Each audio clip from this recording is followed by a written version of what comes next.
Alright guys, and welcome to the 64th episode of Below the Bar. In this episode, expect to find out why being transparent about your financial situation should be encouraged, which event you should sign up for if you want to get into road cycling, And how the island of Ibiza is specifically designed to facilitate drug use. let's get into it. Hello, welcome back to my humble abode.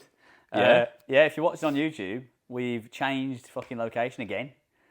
Can't nail us down. No, well, the OGs will remember this Yeah. setting backdrop from Two Girls, One Cup. No, I'm just from I think we did the High Rocks episode in here, didn't we? We did a few. We did one about boozing Yeah.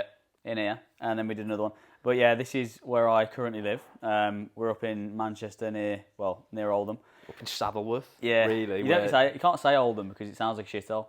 But Saddleworth's like the nice end of We can't Oldham. win, really, because if you say Manchester, that's geographically incorrect. Yeah, Really, because 'cause we're we're- about 35 minutes away. Well, you're from in us. Greater Manchester, but you're not actually in the city of Manchester. Yeah, You can't say Oldham because people think it's a shithole. yeah, and Saddleworth, no one's heard of. And if they have heard of it, they associate it with the Moors murderers. Yeah, So exactly. yeah. you can't win, really. Yeah. Even though it's actually a very nice place. Lovely. Even though it's been somewhat tainted by Ian Brady and Myra Hindley. Yeah.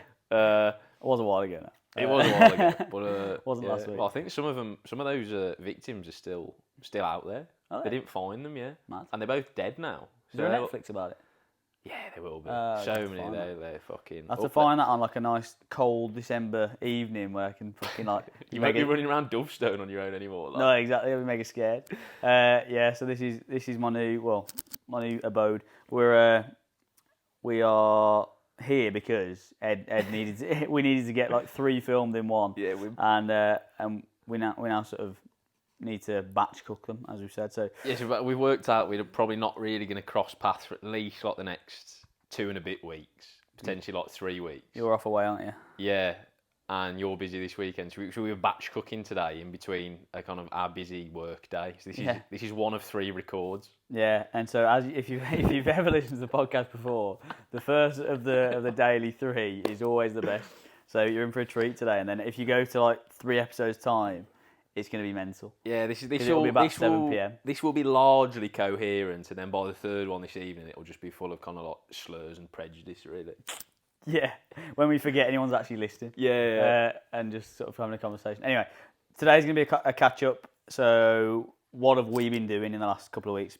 We haven't really caught you up. So there's been a fair bit going on. Yeah, well, the good news for you is that this time we have actually been doing shit. Yeah. So we can actually talk about stuff as opposed to kind of like pulling stuff out our arse, which we've been doing in the past. Yeah. But we have both been kind of creating the illusion of a normal existence recently. So we can discuss things that you might relate to. Rather than just, spending my evenings watching Friends, I've been actually kind of, doing some bits. So do you want to go first with what you've been cracking over the last couple of weeks? Well, yeah, so the past few weekends for me have kind of evolved around like races and events, haven't they? So mine's kind of more fizz-based. So you've done a half, right? So the last time we checked in with lovely listeners / viewers, we'd just done athletics. We just discovered we'd won athletics. Yeah, Which in was a very obscure... Which was a W. I'd got a back injury. Yes. And so, since then I've done Wolverhampton Half Marathon, our local race, technically. Yep. It's our closest kind of... How was that one? Yeah, well, fittingly, was it with the last episode or the episode before where we discussed kind of like vetting Races, yeah. races? And so if we kind of assess it against that criteria, it was probably about like a 6. A 6 out of 10. Yeah. Okay. Not terrible. Not too bad though. Not going to set the world alight. I mean, that's fitting for Wolverhampton, really, isn't it? As a place, I'd be worried if it was amazing. I wouldn't go as far as to say 6 out of 10 though. No, but it's not going to set the world alight, is it? No, it's true. So, so the actual logistics of the race were pretty easy for me because I'm local. Yeah. So, like door to door. Always a win, that, isn't it? Yeah. So I set out.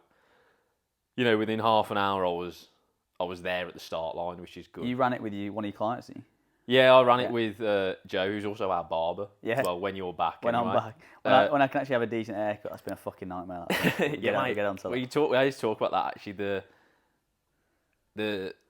Just cheating on your barber. Yeah, everyone needs a good barber in their life, really. Yeah, 100%. Yeah. So I ran it with Joe's on my one-to-one pathway because he's got a marathon next week now. Oh, really? Scary. Shit. Yeah, it's the last weekend of September, so yeah. Yeah, so I paced him, just turned it into a bit of like a training tempo session, basically. So logistically it was good, but the actual route was, for lack of a better phrase, shit. Yeah. Because for anyone familiar with Wolverhampton, it's basically got, like, the epicentre is surrounded by a ring road, and then obviously you got the suburbs out from that. So the first quarter of the race, which is, a good 3 mile, is just going kind of in and around the ring road. So you're up and down, front and back. I compared it to Scooby-Doo, when they're being chased by a villain on Scooby-Doo in like a haunted house. You got the like a mansion. hallways. And you got the hallways with all the doors, and like the villain's chasing them in and out of doors, and then like they switch and they're chasing the villain, and then like, I don't know, Shaggy's carrying Scooby, and then Scooby's carrying Shaggy. Like, it was just chaos, because there's a 10K marathon going simultaneously, and you've got people going back and forth, and at some point the routes separated. Yeah. So no one knew if they'd already ran up that road or not, because it all looks the same. That is so jarring. You've got 2 separate races, so people are pranging that they're actually on the 10K instead rather of the than half, half, and yeah. vice So it versa. should be demarcated. Yeah. And it should be easy to follow, because the last thing you want, especially if you're going for like a PB, for example, like you're just doing a workout, it's not as bad. But if you're going for a PB, the last thing you want is to be thinking about the route, because the reason you sign up to a fucking race, partly, is because you can just switch off, get into a zone, and just follow the fucking leader. But if it's not like that, and you have to actually use mental energy to think about where you're going, it's a fucking nightmare. And it's like, because there's so many corners in the opening quarter of like the route, like that's just, you're expending so much extra energy, like you're saying, like you can't get into a rhythm at all. No. Yeah, and you're constantly turning and not getting into any momentum. Yeah, exactly, because like you get like 100 metres and then you're going right, and then you do another 100 and you're going left, and it's a nightmare. And I guess for them to put the race on, it's easier because it's a lot of that is pedestrianised. They don't need to close roads and stuff, so they've done it because it means that when they actually do send you out into kind of like the suburbs of Wolverhampton, it's easier for them because they don't need as many road closures and marshals and stuff. But makes sense. Ultimately, putting on a race, you want runner participant satisfaction, don't you? Yeah. You've got to dig out, really. Well, like we talked about last time, it's on you, and it's on the race organiser to make that experience as good as possible. And part of that comes down to the route, part of that comes down to the ease of getting into the fucking start line, all that sort of stuff, and then the medal itself, all those kinds of things that are just basic. But a lot of race organisers don't dig out on. Mind you, I'll sympathise in the fact that they had to work with Wolverhampton. Yeah. So you piss with the cock you've got, don't you? and also, to just keep on the pissing metaphors, they are pissing in the wind a bit because it was the same day as the Great North Run. Oh, yeah. So if you are building up to a half marathon race, your first choice, if you've got any kind of foresight, is going to be the Great North.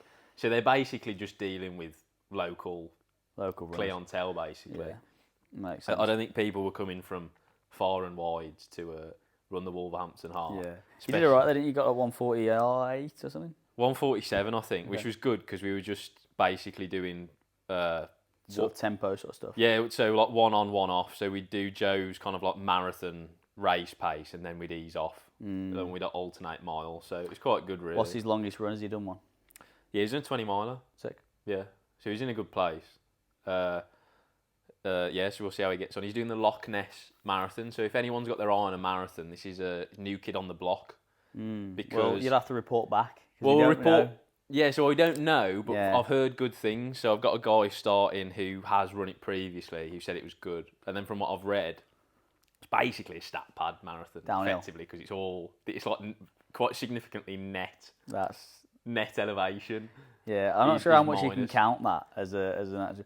It's a good first one to do, actually, to be fair. There are certain, if you want to like qualify for anything, you've got to qualify for Boston or whatever. Yeah, there are certain marathons that you have to do, and they have to be accredited by something. Because Dave was talking about it, and he was like, the ones that are negative, you can't use them, obviously, because you would just use them to start pads. It has to be a certain level of elevation or whatever. So. I can't remember what the drop-off is over the entire kind of marathon, which it is quite significant. But I mean, again, as your first one, it's not too bad, is it? You Well, just got to make exactly, sure if it is like initially in the first maybe the first 10 miles there's loads of downhill, you don't send it Yeah. because it's so easy if it's downhill Yeah, well, to be like, and yeah. Me and Joe have had this discussion, Yeah, so he's that's definitely not getting. He's aware of it, but whether he adheres to that remains to be seen. So makes sense. So yeah, Wolverhampton half marathon. If you're local, then give it a crack. If not, then I would employ you to do the Great North Run instead, because that's if they are on the same day, that makes sense. It's the oldest half marathon in the country, the Great North Run. Is it? Yeah, and the book I've been reading, I'll tell you about it. The Britain's Sport in the 1980s. Yeah. Everyone wants to rule the world. Yeah. There's a whole paragraph on how kind of like jogging and running became a pastime. A thing. Yeah, because in the 80s.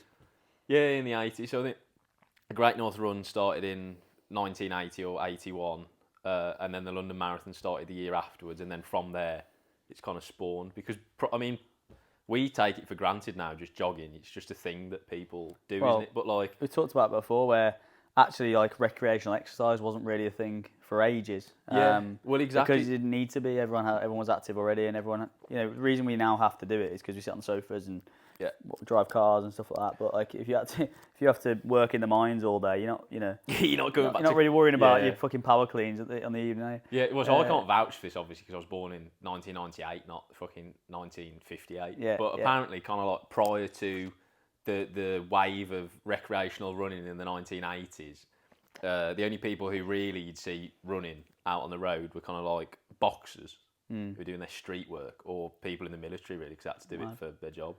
That's mad. Yeah, so it's come a long way. Yeah, I was thinking then, imagine doing the first ever London Marathon. That'd be fucking mental. Yeah, it was 81, I think. Imagine, it's not even that long ago. Really? No, really, it's not. It's not even a lifetime. And there are people that have still done every London Marathon. I think they're called originals. There's like that's sick. There's quite a few of them. They must have seen that grow into what it is now. Because I bet the first few years, I bet it was fucking a few hundred, I think. Pretty shit. There was no wheelchair race. Yeah. We're doing now. Now it'd be like fuck. Yeah. It'd be like probably 10 times as much. Yeah, it's probably 100 times as much. Yeah. And the Great North Run as well. That's on the bucket list actually. I got a place a few years ago, but I couldn't do it logistically. I remember, yeah. I would like to do that. Yeah, it just sounded a good one. I have to do that at some point. I'm going to do Liverpool half next year, I think, again. I'm going to try and PR it, because it was a good course, that. Well, not least because you're in Liverpool, and Liverpool's class. Yeah, but I mean, it felt fairly downhill. I'm not sure what the net thing was, but... I think the initial elevation was steep, wasn't it? Like, first kilometre you climb, and then the rest of it... Coming down, then and then the last 5k is just flat along the Mersey, isn't it? Yeah. So I want to do that next year, I think. It's about April time, and or May time or something. March. It's a good one, so it's quite cool as well. Yeah. Again, you've got to take the weather into consideration. Got to consider all these variables. Yeah. So then you did... and then the next weekend, wasn't it? So I did that, and then the following weekend, which is the weekend that's just gone, me and the missus did London to Brighton cycle ride.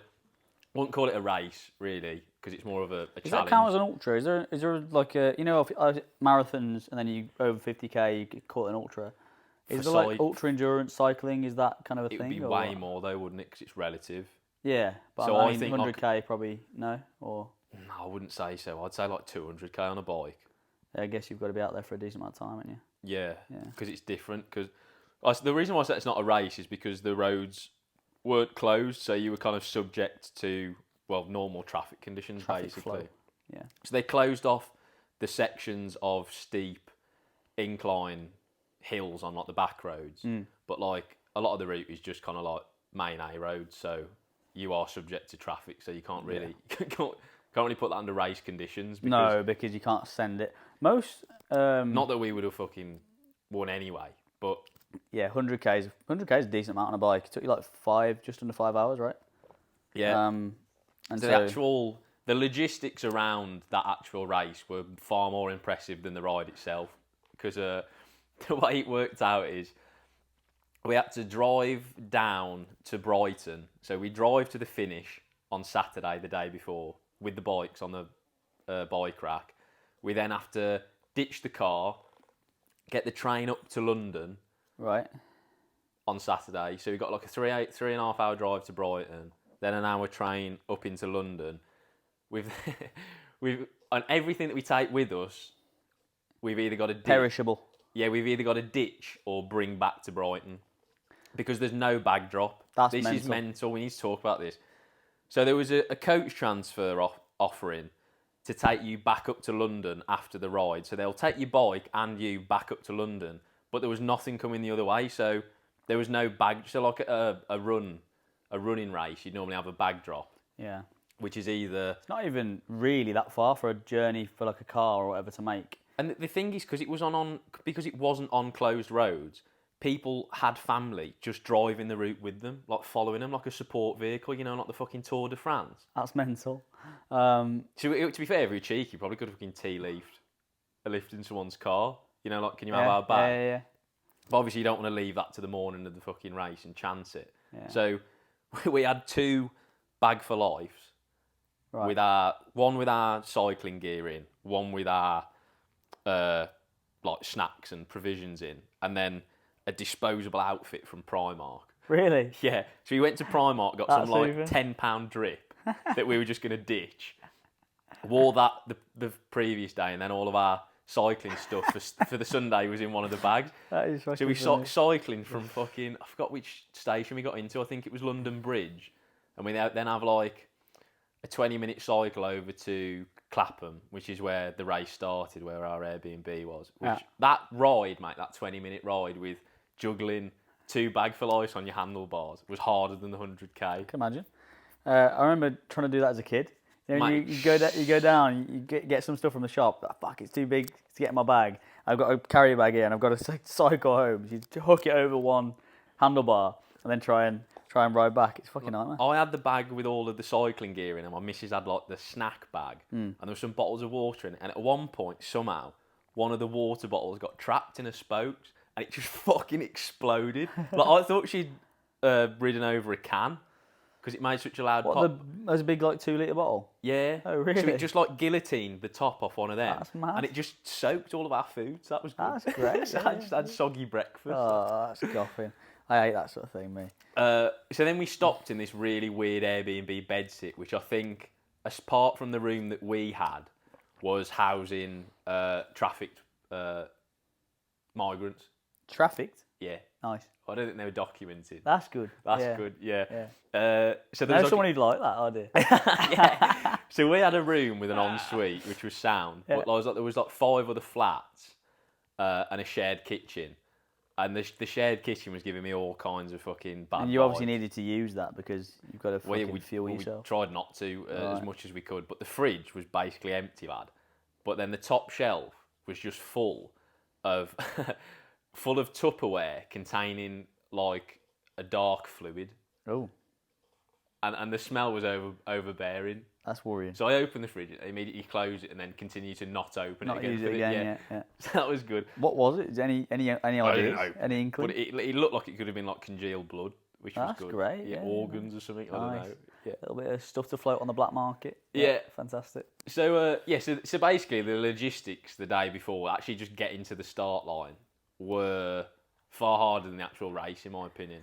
So we had to get up at 5, cycle over to Clapham Common for a 6:30 start, and then the actual ride itself, because it was sunny, was class. I bet it was sound. If you just got into road cycling and you kind of do it going out for an hour at a time at the minute or whatnot, give yourself a few months to build up to it, and then try and do London to Brighton, because it's not a race. You're not. There's no pressure about. There's no pressure. You're not surrounded by cycling noses who, let's be honest, are quite jarring.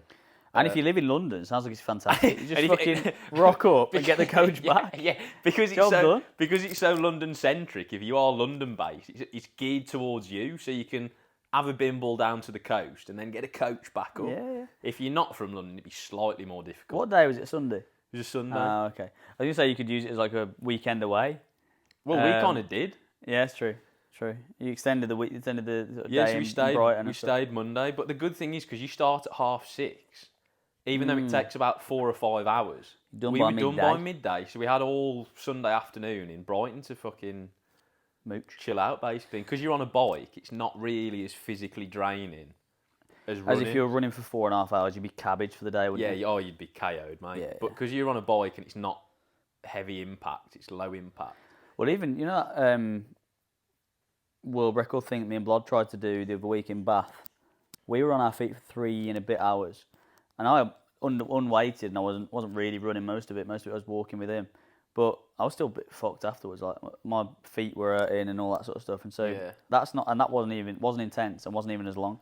And so you're right. I mean, if you're on a bike, it's probably not as taxing. So it's sounds like a good it's entry level, like definitely, yeah. You know, I guess it's not a race, but like an event. But if you want to, if you've got your eye on getting into kind of like road cycling events or like triathlons or duathlons in the future, but you don't want to actually do one yet. You don't feel you're ready for it, but you want to maybe not ready for a race but you want an environment where you can kind of practice your race day nutrition and the whole routine and pageantry that goes into that. Then I'd definitely recommend it. It sounds good. I think they run 2 a year as well. So there's the one that we did in September. I think they also run one in like early spring.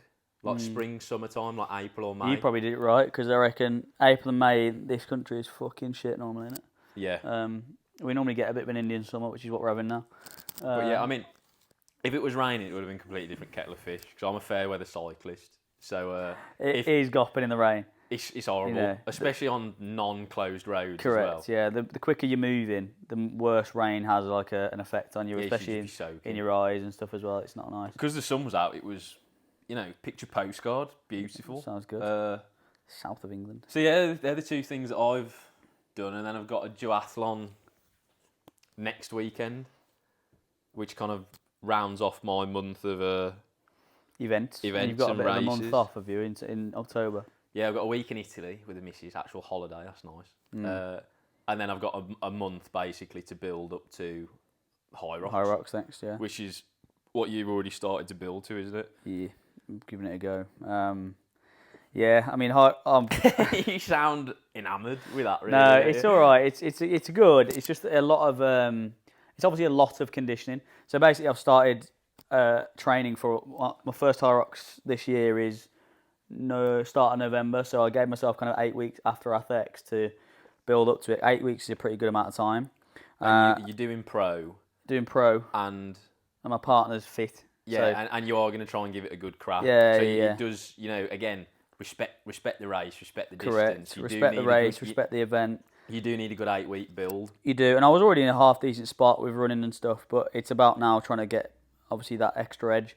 And so, doing now more conditioning sessions in the week, it is just taking some getting used to, because I'm used to having those multiple muscular contractions every week where you're doing upper, doing like legs and all that sort of stuff. I'm just not getting that really at the moment, because I'm doing, majority of training is around fucking lunging 30 kilos up and down and sled pushes and running and all that shit. And so it's obviously still good phys, but it's nowhere near the same as I normally do. You're getting a lot of volume in, but like the it's actual junk volume really, from like a muscle building perspective. The load is nowhere near heavy enough to actually kind of like... Fucking is on the sled, but other than that... Other than the sled, it's not heavy enough to actually challenge you. No. Central nervous system, really. It's not... And not make you grow. Like, I lose muscle like a fucking beast. Like, if that was an event, I'd be great at it. But if I now eat better, I'll get into that in a minute. Now eat a little bit better. And so that helps, I think, maintain some muscle. But it's probably not even a thing that happens physiologically, but I feel a lot smaller and lighter when I don't do conventional upper body and lower body sessions. Yeah. And my program at the moment hasn't got those in. But it's got plenty of conditioning, which is what I need, I think.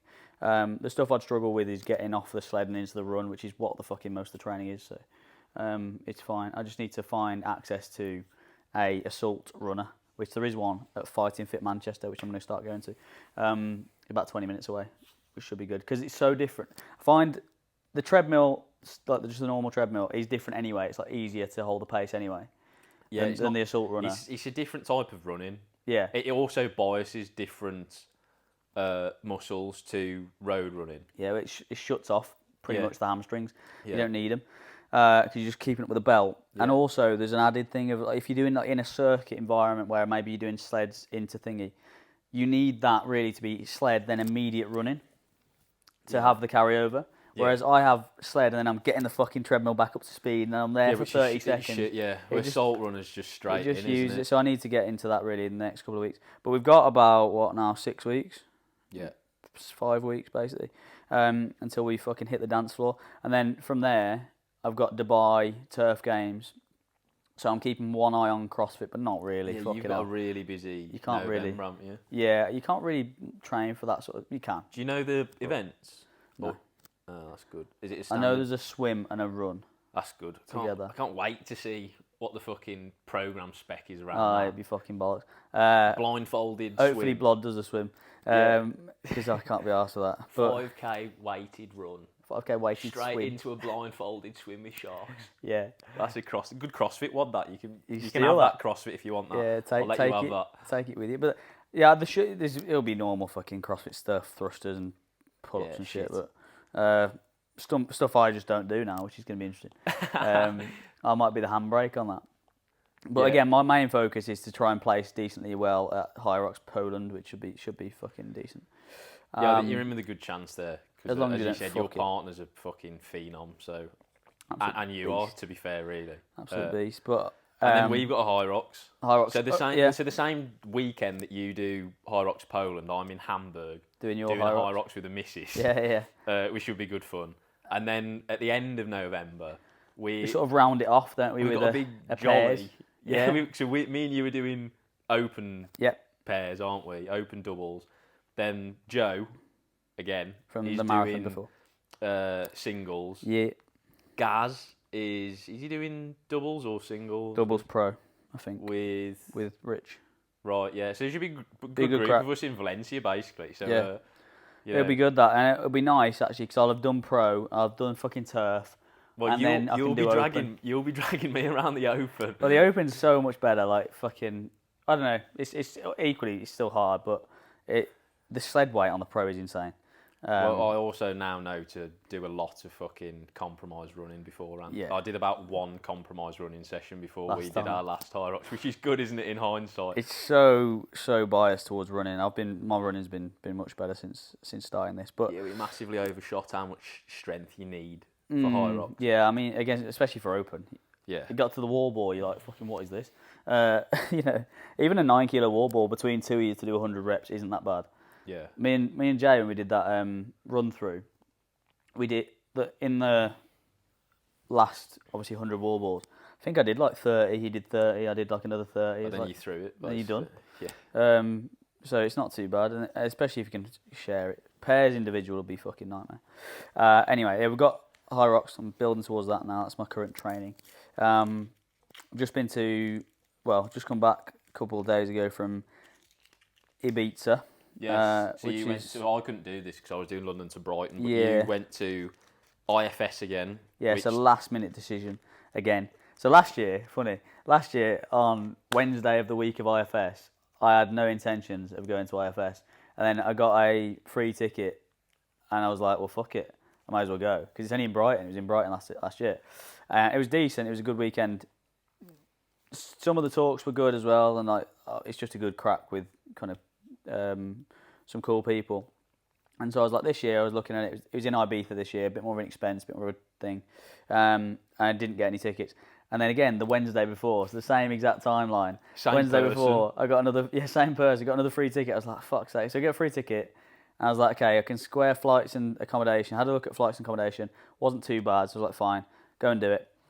Initially, it felt like a nightmare because I messaged you about it. That Friday was insane. If I had a bad travel day the day before Yeah. London to Brighton, you had a fucking stinker. Horrendous. I'm not going to go all the way into it, but I woke up at 5 a.m. to get work done, and then travel back home from here, so 2 hours, then back here.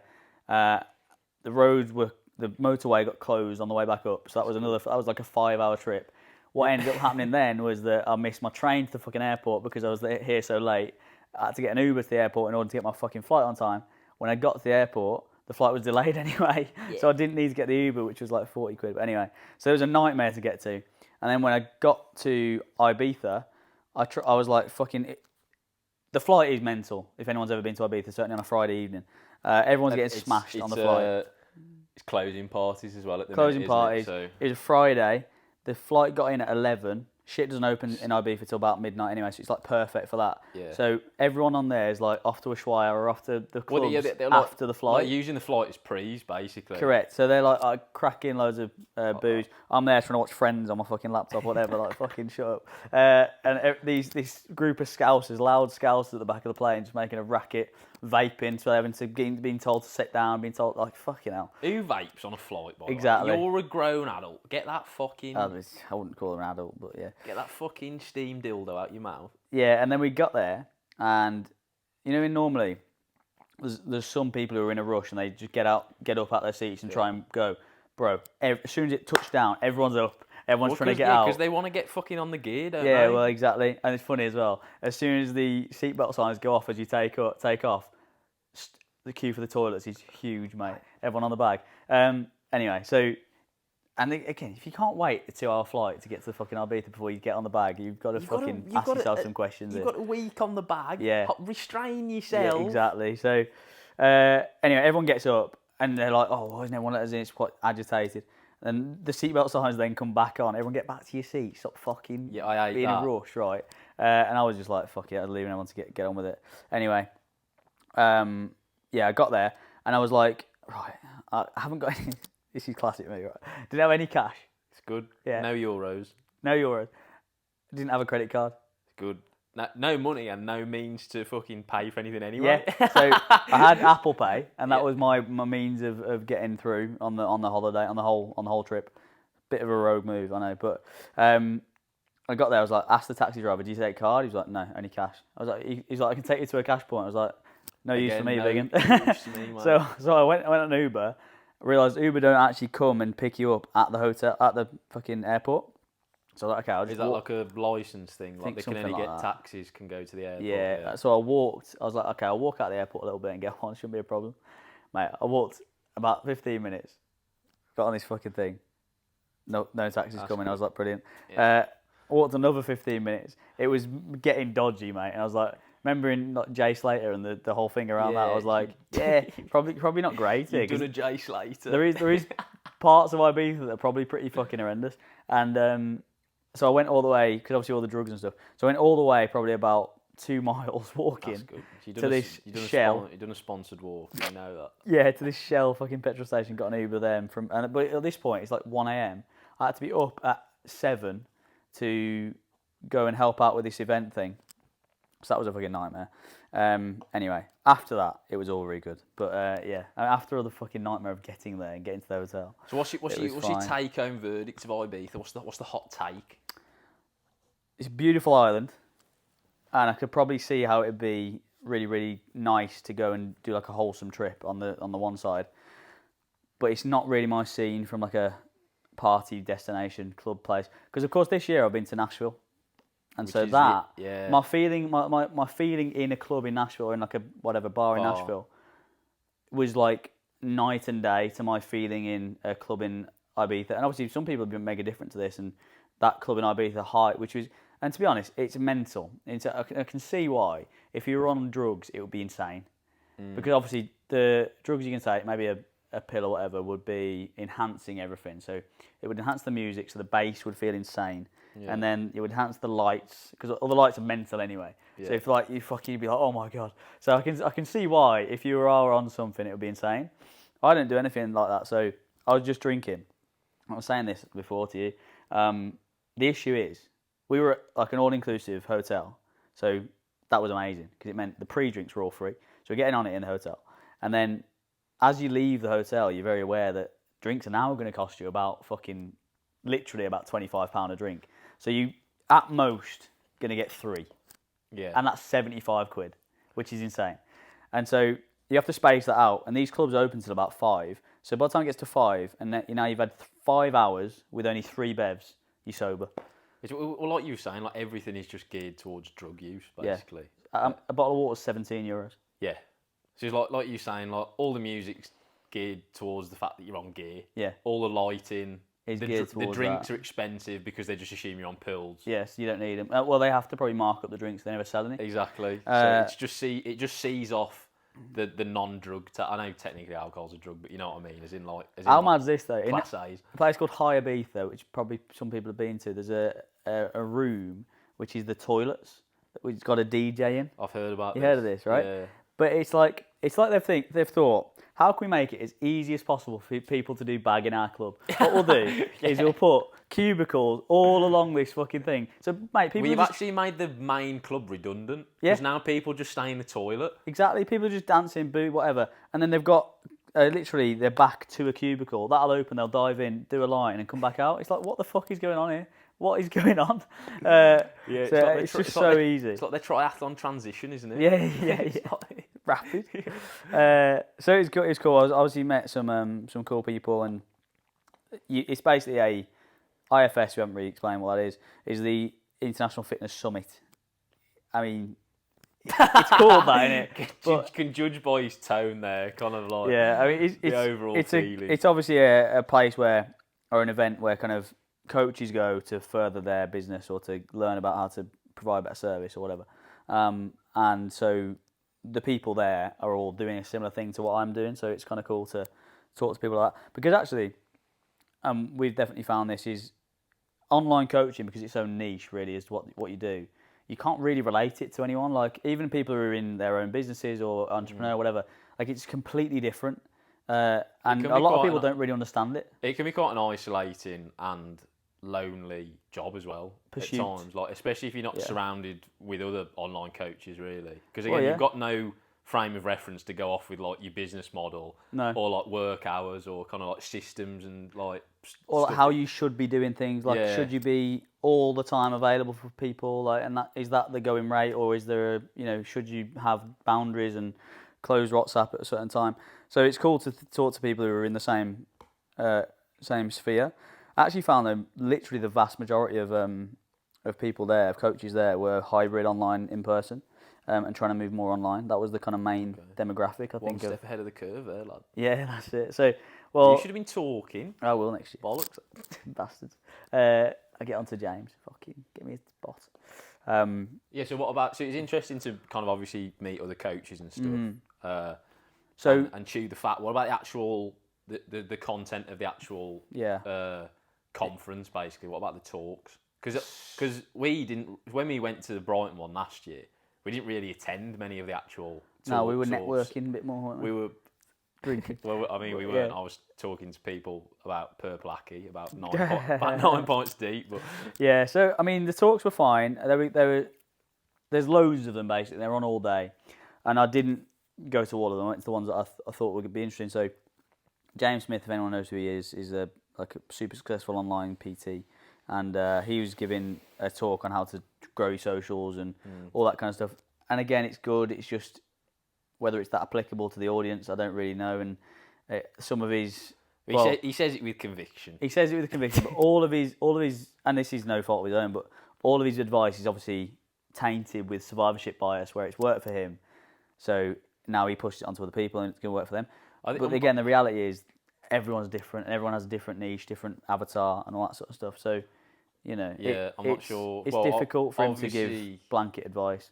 Yeah, I wasn't there, but from what you told me, it sounded like it probably wasn't really that relevant to online coaches anymore. Probably more applicable if you were starting out in like 2018, which is maybe. I mean, it can still, because look, some of the things he talks about will hold true in terms of, take care about your content. Don't stop rapping on it. Make sure you've got good lighting, good audio, for example, good camera, all that shit. So that makes sense. I get on board with that shit. The core underlying principles are like have correct. A hook in your content, 100%. All that shit. It's probably it's the business technicalities probably that are because he runs a really low ticket, so low price, high volume business, and he can do that because he's got 1.5 million followers. The people in that room have 2,000 to 10,000 followers. Can't do that, So it's that exact the difference between sending out a like £20, £15 kind of like price point to an email list of 100,000 people versus 5,000 people or 500 people. Yeah, super it's different. the economy of scale, isn't it? Correct. and obviously that's his whole thing, so that's fine. But and certainly some of the things are good take homes, and even just the piece about being more intentional with your content, because a lot of times it can just feel like it's a chore, another thing to tick off, and that's fucking job done, which I'm sure you can relate to. Yeah, well, we've both guilty of that. Anyway, some of the talks were really good, and the issue with a couple of them was like the logistics wasn't great. So Charlie Hendry, Commando Charlie. Yeah. He was there giving a talk, and it was actually really, really good. But they shifted the room last minute, so he was supposed to be in one room. Oh. They shifted, so they ended up not having that many attend, which is a bit shit. And it was a really good talk. Was it the same one that he gave? Yeah, that's a really good talk. Actually. Yeah, you can take a lot from that. So that's bullshit, isn't it? Exactly. I'd be fuming if I was him as well. He prepared it, and I worked really hard on it. And then the same with a couple of others, like they weren't really happy with the attendance because it's in a fucking it's in a 5-star hotel where you've got free booze, free food, and the sun, right? So you've got that to choose from, or you can sit in a dark, cold room listening to someone talk about social media. Like, what are you going to choose generally? And I can tell you what I chose. Most of the time, I've got a tan. So. At face value. Hosting it in Ibiza sounds Gucci. Yeah. But the more you unpack it, the less sense it makes, really, because it's actually kind of the antithesis of what you'd really want to espouse. You're absolutely right. Because you think about, okay, I want as many people in the talks as possible so they can take as much value from it as possible. I don't want people hungover and sleep deprived because they won't be able to take anything from it.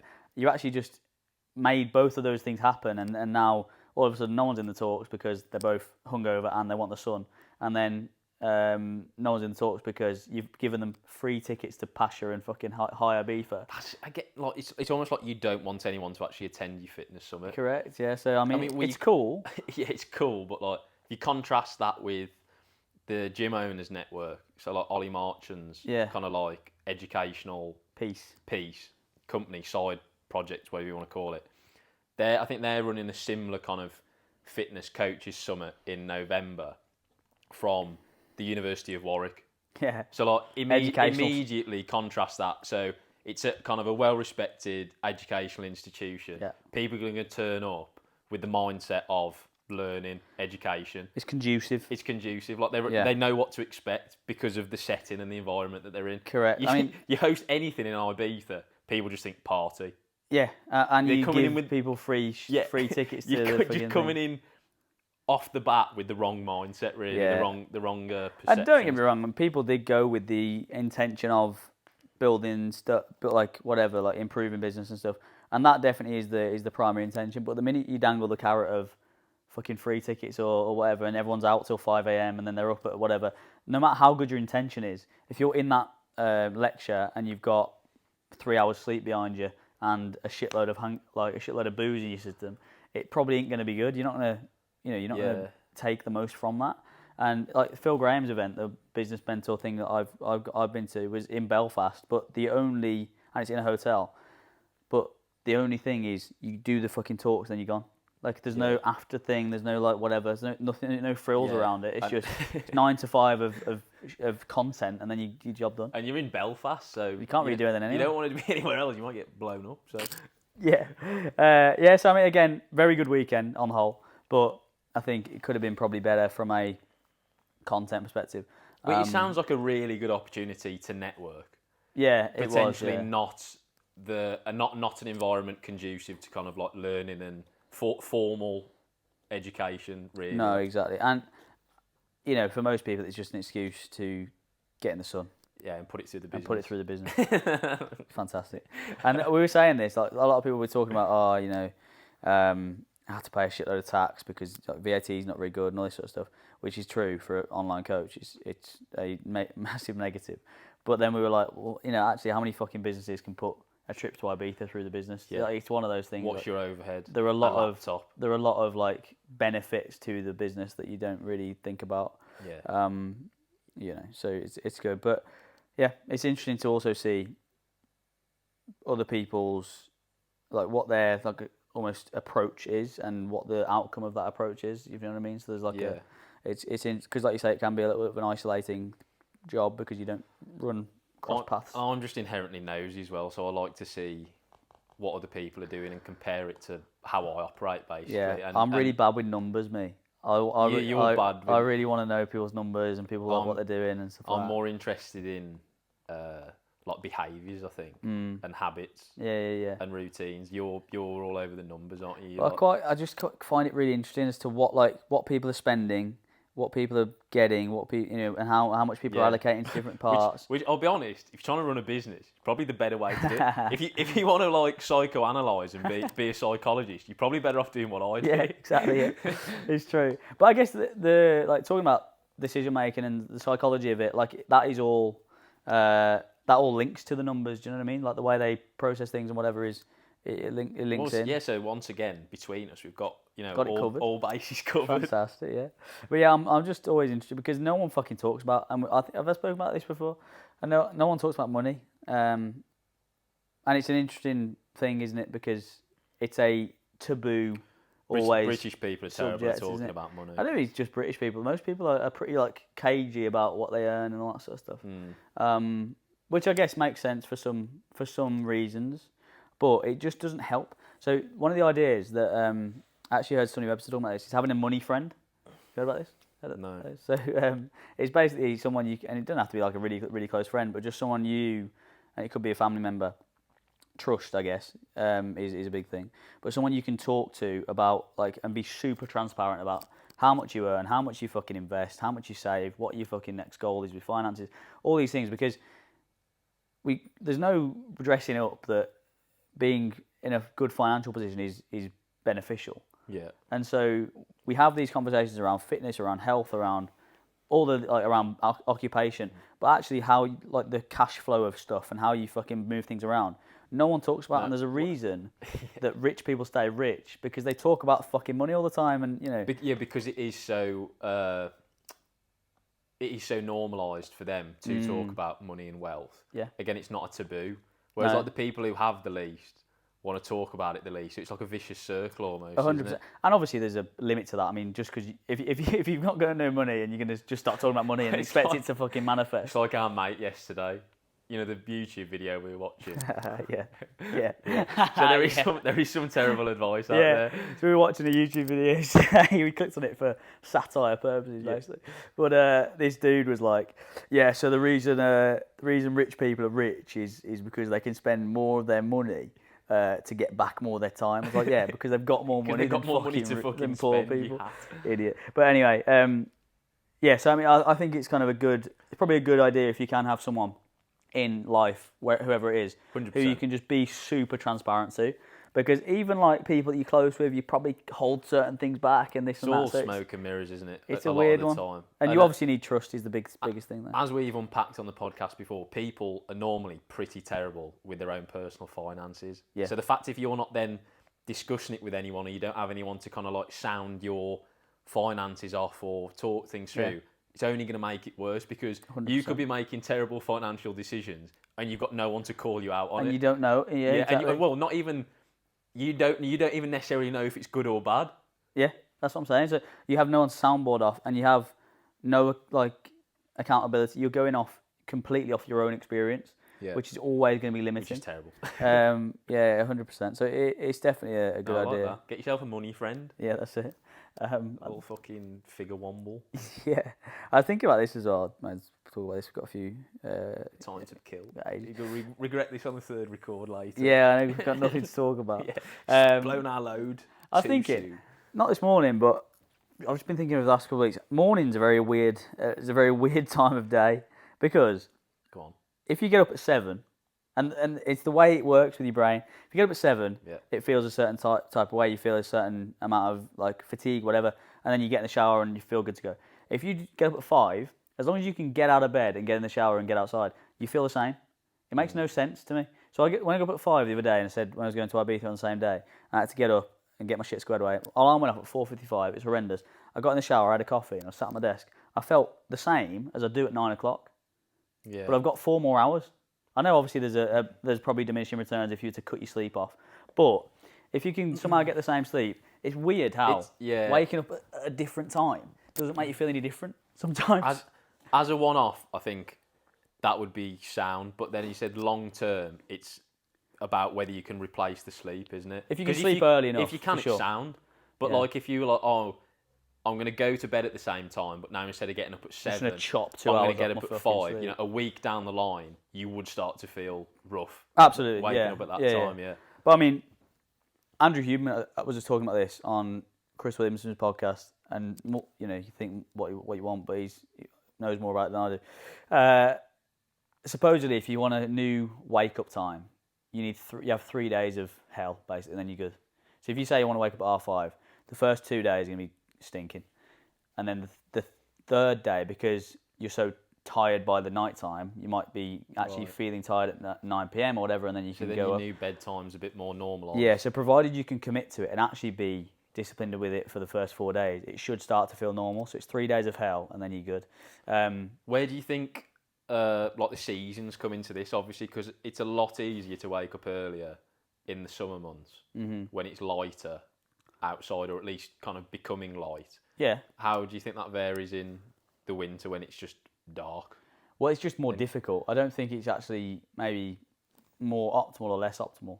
I think it's just, like you say, psychologically. Because it's warmer and it's slightly lighter earlier, like you can get up and you can feel like you're... you kind of want to get up as well. Well, you feel... all the sun's out. Yeah, and you feel awake sooner because the sun's out, right? So if it's December and it's not going to be light for another 4 hours and you've just got up at 5 a.m, you're like, fuck.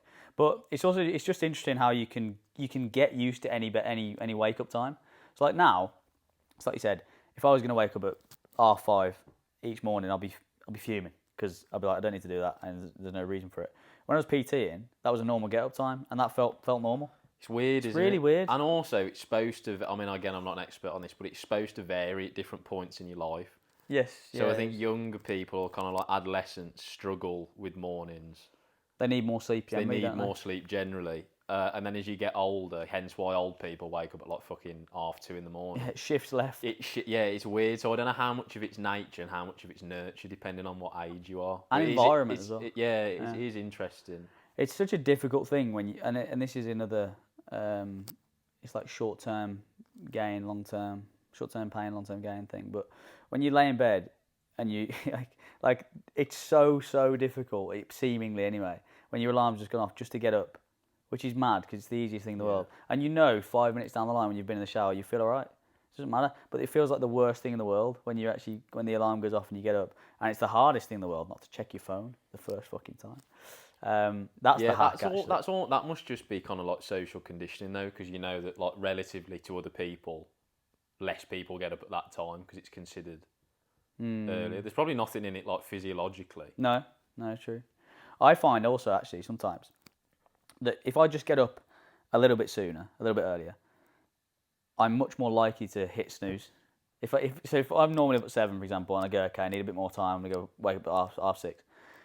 That's not enough of like a sunk cost for me, that. So I'm like, fuck it, half an hour, fuck it, there's not actually that much benefit and it's hard to get up. Whereas if I go 5:30, I'll almost always get up because it's a massive shift. It's a weird thing, I don't know.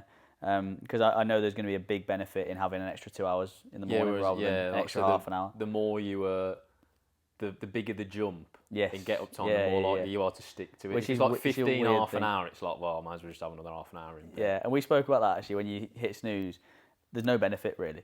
No. To a certain extent, obviously, if you've had no sleep, like I did, you definitely better believe I slept in after Ibiza. But if you're in a normal cycle and you wait, alarm goes off at 6:45 and you snooze it till 7, there is zero benefit to that. That sleep isn't doing anything. It's just napping, really, isn't it? Yeah, it's just it's the easiest thing. I found though, as soon as you get on your phone, you're fucked because you're now comfortable and you're getting dopamine. You're like, there's no way you're getting up now. Yeah. Where does the cog start fucking going? It's like 0 to 100, isn't it? If you go from sleep straight to kind of like doom scrolling. Oh, you fucking... That's like going from like 1st to 5th gear. And how many people do? I do it. Yeah, I do it probably 8 times out of 10. Yeah, it's like insane. And also, you just don't know what you're going to open your phone to, so it's like Russian roulette. Yeah, but that's probably what part of the fucking attraction is.